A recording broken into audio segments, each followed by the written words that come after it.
વડોદરાથી સમાચાર માંજરપુર હવેલી ફળિયામાં ગેસ લાઇન ખોદકામમાં બેદરકારી બહાર આવી।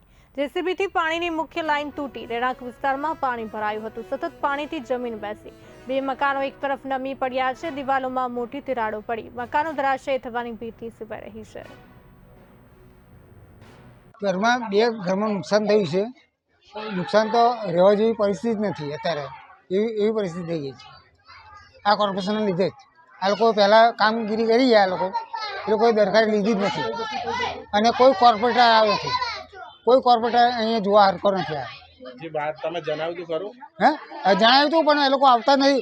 5 વર્ષની અંદર એક વાર આ બાજુ ફરજિયાત નથી લોકો। હાલ ઇલેક્શનનો માહોલ છે, ના અત્યારે આવ્યા હતા ફેરણીમાં આવ્યા ગયા। ફેરણીમાં આવ્યા પછી જણાવ્યું હતું? ના ફેરણીમાં આ ફેરણી પછી થયું, બંને કોર્પોરેટર આવી ગયા પછી આવું થયું।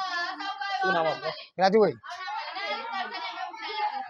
આ માંજલપુર ગામ છે, હવેલીવાળું ફર્યું અને આ ઘટના સવારે 9 વાગે બની હતી। શું ઘટના બની હતી? ઘટનામાં એવું છે કે જે સમયે આ ગેસ લાઇન ખોદવા આવેલા ને તે સમયે પાણીમાં ડેમેજ થયેલું, પણ પછી એ લોકોએ કંઈ કરી નહીં ગયા।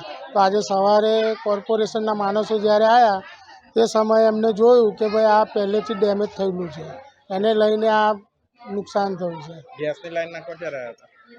ખાસો ટાઈમ થયો છે।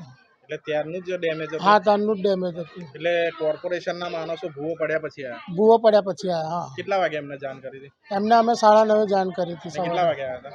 આવી ગયેલા, તૈયારીમાં અડધો પોણો કલાકમાં આવી ગયેલા। જે પ્રકારે ભૂવો પડ્યા, આજુબાજુના ઘરોને કેટલું નુકસાન છે?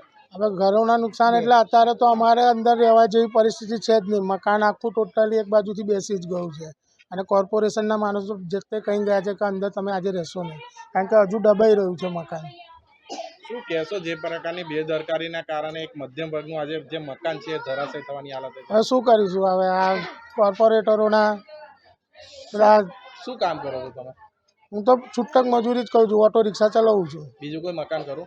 ના, કોઈ જ નહીં। તો અત્યારે તમારે રહેવા બેવાનું? અત્યારે કંઈ નહીં, આ બધો સામાન બહાર પડ્યો છે અને બાજુમાં બીજા ભાઈ છે એમની જોડે। શું નામ આપો? રાજુભાઈ ભૈલાલભાઈ સોલંકી, રાજપુર।